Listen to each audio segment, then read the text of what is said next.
Friends, today's story is epic and full of fantasy adventure. The movie is titled He is the Only Warrior Who Killed a Dragon and the Blood Turned Him Immortal. The tale begins in a kingdom haunted by a terrifying dragon that has destroyed villages and spread fear across the land. Many brave fighters tried to slay the beast, but all of them failed. One day a fearless warrior rises to face the dragon in a battle that seems impossible.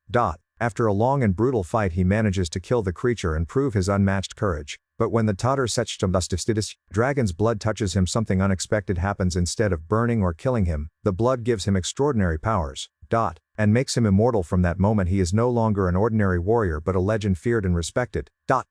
By all, the story shows how power and immortality can change a man and how destiny can turn a hero into something beyond human. With action, suspense and mythical twists, this movie keeps the audience hooked from beginning to end. So friends, let us dive into this magical recap and enjoy the tale of the immortal dragon slayer. In Europe during the Middle Ages, the Huns are advancing into the west, causing war and destruction everywhere. The kingdom of Burgundy is fighting to survive, and now the king has to go out with his men to protect the borders. The area is covered in fog, so the army move carefully. They arrive at a village and find it burned down, with every person and animal dead on the ground. Suddenly a horse walks by, revealing a hidden enemy soldier. This man shoots an arrow at the king and rides away before they can capture him. Marshal Hagen runs to the king's side, but it's too late, he's already dead. A funeral is later held in the capital. Hagen is overwhelmed with guilt and thinks about his childhood. As a kid, he survived a terrible attack from a beast with just a few scars, and the king took him under his wing. Later, while Hagen is training, Princess Kriemhild assures him it wasn't his fault and that he's still part of the family. Soon Prince Gunther ascends the throne and has a meeting to discuss the situation since the kingdom is surrounded by enemies. They're desperate for allies, so Gunther decides that his sister will marry the king of Lombardy. Hagen brings the news to Kriemhild and she agrees to do her duty without hesitation, but it's easy to see that it pains her to do so. That night during a storm, 11 armed men are seen camping near the gates. When Hagen goes to the wall to take a better look, he sees a shadow that whispers, "I know your scars," before disappearing. In the morning, the group crosses the gate and the soldiers immediately surround them. Kriemhild watches them from afar and notices one of these riders changing his face. Gunther agrees to meet with the leader and learns he's Siegfried, Prince of Cassanten. Siegfried's and Gunther's fathers used to be allies in the old wars. To everyone's shock, Siegfried challenges Gunther to a duel. The guards immediately surround him to protect Gunther, and Siegfried agrees to stay as a guest instead. In private, Kriemhild tells Hagen about what she saw and wonders if that person is an old one, an evil being that haunts people's dreams. She thinks her brother should have sent the group away. That night Hagen keeps an eye on the guests. A cloaked figure leaves the group and walks around town, so Hagen follows him. He manages to corner him in an alley, but when he touches his shoulder the shape collapses into a bunch of bags. Meanwhile, Siegfried has drunk so much that he goes to the street to throw up. Hagen approaches him and tells him to leave the kingdom. Afterward, Hagen goes to bed and keeps having nightmares. He sees the mysterious guest in the stable surrounded by blood and tells him he isn't afraid, explaining that the old ones took everything from him, including his fear. The being says he knows Hagen's scars and how he got them, triggering a childhood memory about the loss of his parents during a dragon attack. In the morning, Hagen learns that the cloaked being was seen in the stables by the servants and some horses have been found dead. The survivors are freaking out and Kriemhild tries to calm her beloved horse down, but he breaks the rope and runs away. Hagen and Kriemhild jump on other horses and go after him. A chase ensues through the forest until the horse stops at the river to drink. Kriemhild approaches him and tries to pet him, but the horse freaks out again and hurts her hand before escaping. Hagen takes care of her injury while she admits she isn't happy about the upcoming marriage. Sometime later, Siegfried tells Gunther that he's traveling because the Queen of the Valkyries Brunhild called him in a dream. It's said that she has the power to cast spells on men across the world without needing to meet them. The moment is tense, but suddenly Siegfried laughs, claiming the story is a prank. He also complains about the lack of women at the table. In the evening, Siegfried bursts into Kriemhild's room.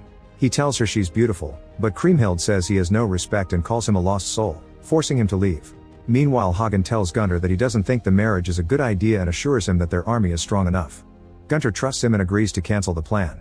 He's also worried about Siegfried's story because he doesn't think it was a lie. The following morning, Gunther informs Kriemhild that she doesn't have to marry and she hugs him in happiness. The queen tells Hagen that her daughter had been ready to make a sacrifice for the kingdom and wonders if Hagen is capable of doing so too. Later, Hagen is training with his soldiers when Siegfried comes out with his men to train as well. Their brawling looks more like a street fight than trained knights. Siegfried forgets it isn't real and beats up one of his men, so the others have to pull him away as he laughs like a maniac. Then he asks the local soldiers for a new opponent, so Hagen walks ahead. When Siegfried throws a spear at him, Hagen easily catches it. Hagen tells him they're training for war, so Siegfried should take his game somewhere else. The moment is interrupted by the arrival of a horse with a dead body. A closer look reveals he's a man from a settlement near the border and he was found stabbed to death. Moments later, Gunther is informed that the Saxons and the Danes have turned against them. The capital is secure for now, but the rest of Burgundy will burn. Gunther is so desperate for allies that he tells Hagen to ally with Siegfried's group even if Hagen disapproves of the idea. When Hagen goes looking for Siegfried, he sees the cloaked figure sneaking around and finds some things on the ground that appear to be part of a ritual. The cloaked being finally reveals himself as Alberic and he insists he knows who gave Hagen those scars. Alberic explains that Siegfried fought the dragon alone and killed it. Then he bathed in his blood, which made him invulnerable. However, a leaf fell on his back and stopped the blood from touching that spot of skin, so it's Siegfried's only weakness. Alberic has been hired to make a sword with the dragon's bones. He yells at Hagen for letting Siegfried stay in the castle, saying they've given him what he's been looking for, a family. In the chapel, Gunther's prayers are interrupted by Siegfried and his men. He puts his sword in Gunther's hand and says he'll kill for him. When Hagen comes looking for them, he finds Gunther announcing that Siegfried is now an ally. Later Hagen goes to say goodbye to Kriemhild before leaving for war. She asks him why he saved her from the marriage considering the kingdom needs allies, but Hagen refuses to answer.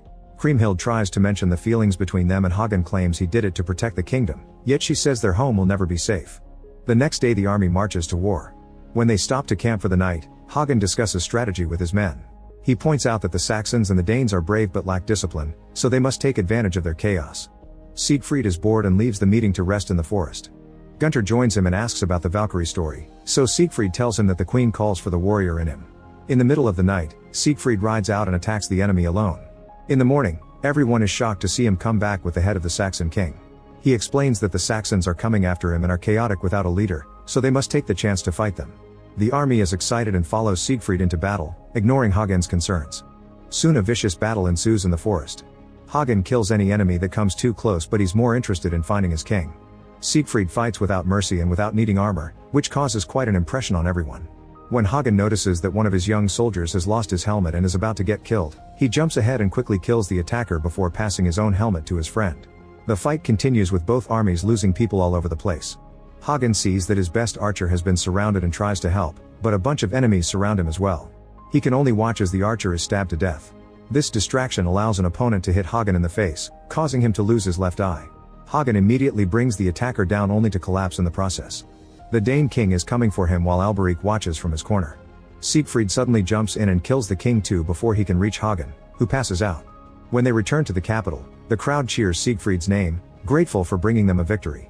Siegfried throws himself at them, enjoying all the attention. Meanwhile Kriemhild is taking care of Hagen, who is still unconscious. Feeling frustrated, she goes looking for Siegfried and finds him drinking. She calls him out for disturbing the mourning of the fallen, but Siegfried says death is part of war. He thinks fallen warriors shouldn't be honored with silence, they should be celebrated. When he asks about Hagen, Kriemhild admits he may be dying, so Siegfried says that Alberic can help him. Moments later Alberic takes care of Hagen's wounds, drawing a mysterious symbol on his body while revealing the truth. It turns out Hagen's childhood story was a lie. Hagen comes from another kingdom, which had been attacked and conquered by Gunther's father. His parents had been killed and Hagen was stuck in the fire. The dragon that showed up actually saved Hagen by taking him in its claws and flying him away, explaining the scars. The king later used the dragon to cover up what really happened. When Hagen finally wakes up, he visits the graves of the fallen soldiers. Siegfried tells him that he regrets nothing. Later in the throne room, Kriemhild finds Siegfried, who says that empires always collapse and they're not fighting for, that's why he never wanted his father's throne. Kriemhild is actually impressed by his lack of need for power. While changing Hagen's bandage, Kriemhild admits she's grateful to Siegfried for saving Hagen's life. However, Hagen thinks Siegfried is giving people false hope.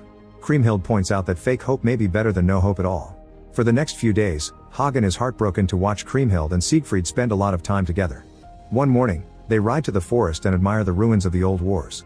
Kriemhild asks why Alberic follows Siegfried, so he explains that he killed Alberic's master. He also shares the dragon story. Siegfried became a blacksmith's apprentice because his father wanted him to learn discipline. However, the blacksmith sent him to the valley, hoping he'd never return.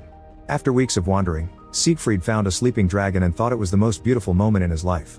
Kriemhild can't understand why he killed it then, but Siegfried refuses to answer.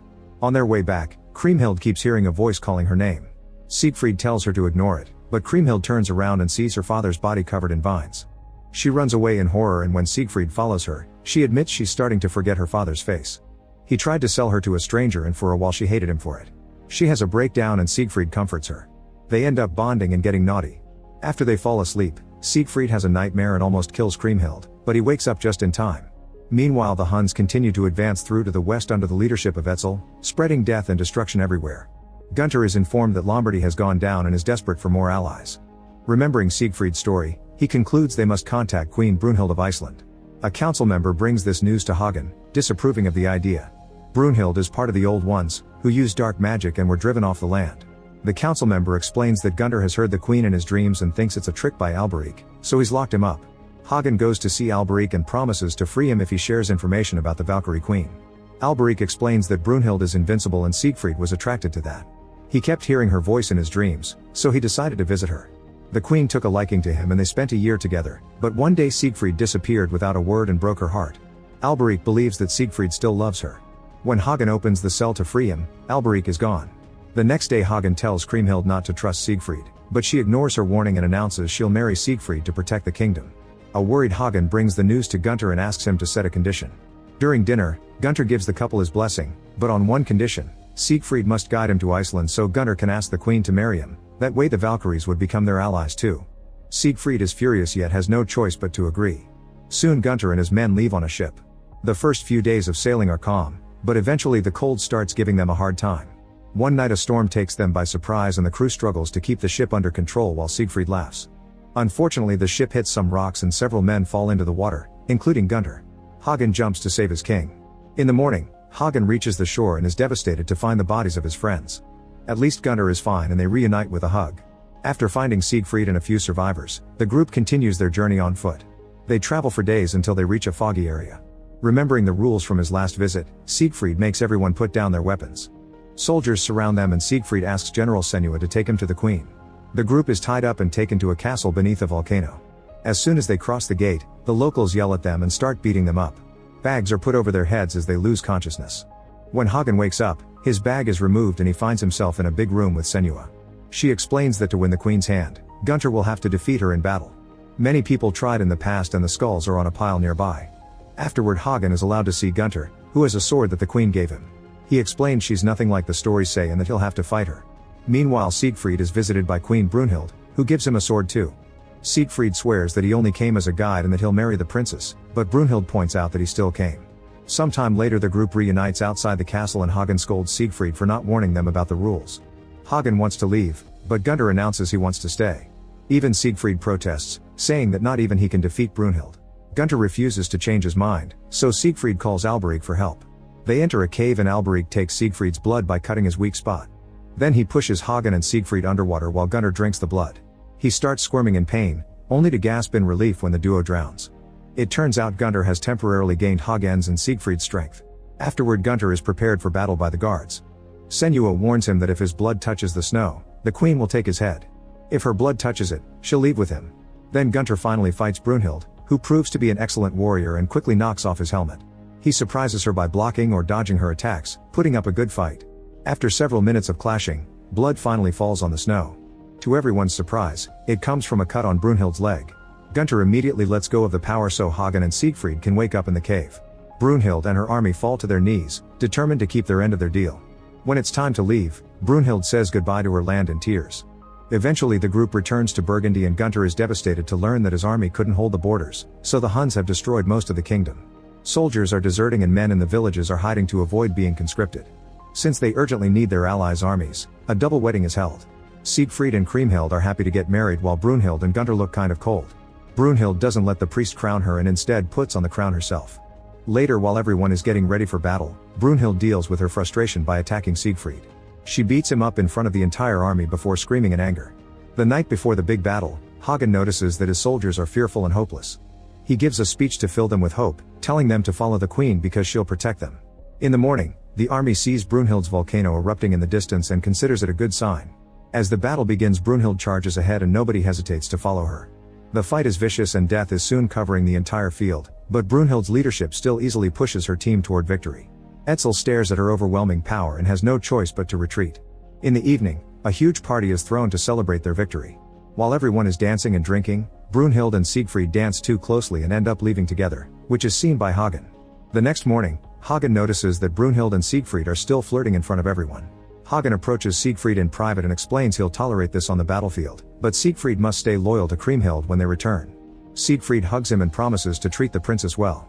The next few weeks, the kingdom is happy to be at peace again and concentrates on rebuilding. However, Siegfried is bored and asks Kriemhild to run away with him. Kriemhild refuses, saying she belongs there. Later Kriemhild asks Hagen why he never married and he insists he had more important things to do. They share a sweet moment knowing they'll never be together. In the throne room, Gunter learns that his people are still losing hope because they lack the manpower to tend the farms.